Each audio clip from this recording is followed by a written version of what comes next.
ဟုတ်ကဲ့အားလုံးပဲမင်္ဂလာအပေါင်းနဲ့ပြည်စုံကြပါစေခင်ဗျာနော်ကိုစိတ်နှစ်ပါးဆွေးလန်းချမ်းမြေ့ကြပါစို့ကျွန်တော်တို့ရဲ့ပြည်စုံမြတ်တာ YouTube channel လေးကနေပြီးတော့နှုတ်ခွန်းဆက်တာလိုက်ပါတယ်ခင်ဗျာနော်တော်တော်လေးပူပါတယ်ဒီကနေ့အဲ့တော့ဒီနေ့မှာကျတော့ဒီတရုတ်မော်တာလေးပေါ့နော်ဒီမှာကျွန်တော်တို့ဒါကျတော့ပထမတော့ကွန်နဆာ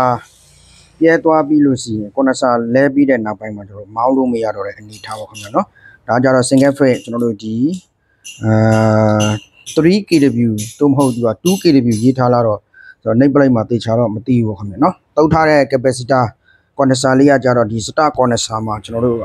4ရ UF